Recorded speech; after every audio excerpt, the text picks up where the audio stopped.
man James right here, DXJ, Magatron, the originator, one of the originators of the Miami-Bass sound from back in the early 80s. James, why don't you tell him a little something about it? Is that the Godfather? The Quadfather. The Quadfather, Nice. if you will. Yeah, I don't want Godfathers, make the pizza pie or any of the movies. Anyway, yeah, 82, I got started. Worked with somebody named P.B. Floyd, and we used to work on a lot of stuff, R&B stuff, a lot of R&B stuff, standard, and. Well, what made you get what was the thing that made you get into the whole electro side and the? Because I could see that that's what it was. That's where it was going. Yeah, and the people that I was working with, like we were just talking about, all roads lead back to Henry Stone. I'm working with people that came from that. These are like the disco era. Absolutely. Older generation. Not much older. Yep. But that was their thing. And so that's how they knew how to do things. And then I was being trained to do things that way. I had been in the studio with Willie Clark, Clarence, Freddie Stonewall. Not doing it, just sitting there, just a fly on the wall in the background. At Henry's old place. And, it took forever. You had to mic the drums. Yeah, so pretty much it was an easier way to do it. Go to the drum machine. And I'm trying to tell them it was a drum machine, and they're all like, drum machine, we got the best drummers in the world and everything. It's like. So you said you saw that's where it was going. Was it like the whole was it the break dancing that you saw like the kids It was doing? that. It was everything. It was that I could see that you could do this stuff and cut through all the layers of and not to put musicians out of business or not to put them to the side, but. And I've always said that, I've always said that too, drum machines, because I dealt with people that were drummers.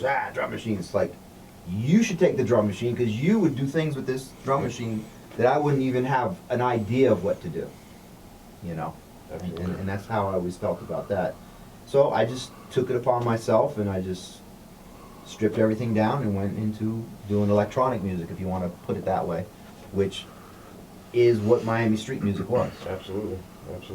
And I can't help but notice the P-Funk influenced Parliament with the whole Magatron and the whole little way you used to do things. So was that heavily influenced on you? Yeah, obviously. But to be more specific, it was the self-contained thing. Gotcha. They wrote, they produced, they did everything. They even at the end had their own label. They had a deal with CBS. And those are the groups and people that influenced me, even though, like you said, I'm older. So I actually kind of grew up on Motown and Top 40 radio. I was, 1970, I was 10 years old. So it was a whole, like when Jimmy Castor came out, I heard all that stuff when it first came out. Nice.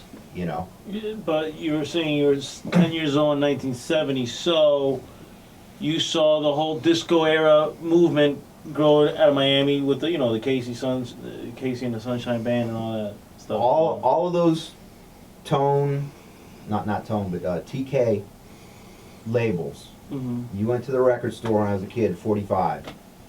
There's a group from Carver's Ranch, West Hollywood, not too far from where I lived in Hallandale. Raw Soul Express. They did straight up R&B. You could go. People are putting their songs on YouTube now. Classic break beats and R&B stuff. And Cat Records. There was a group that I actually went to school with their two younger brothers, and they're from Hallandale and Silver Platinum. Okay, Gary and Jerry. They're one of the things that actually not so much influenced me, but made me say, look, I know these guys.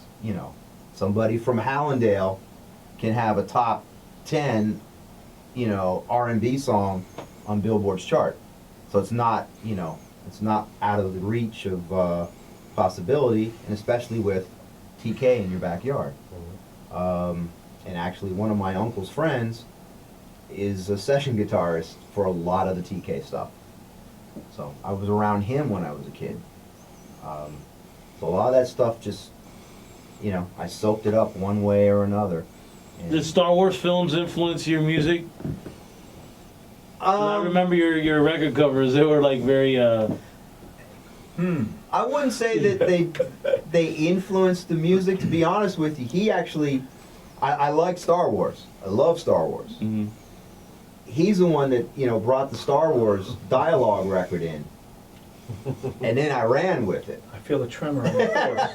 I haven't felt since my But what old was master. But what's funny about it, I mean, you'll know this is like he came in with drop a needle on bits and pieces of the dialogue, and then Just don't tell George. and then with my way of interpreting things, I'd say, okay, this is what this phrase means. I still do that with him. Mhm. I say, and this is what this. Sometimes he gets it right off the bat. Other times it's like, what? You lost me. And I say, no, you take it like that, like that, like that. Oh, okay. And you string it together. So even though it might not ever mean anything to anybody else, But it's an inside thing. it's a total inside joke. Yeah. Yeah. Yeah, we would, Yeah. get chuckles out of it. Yeah.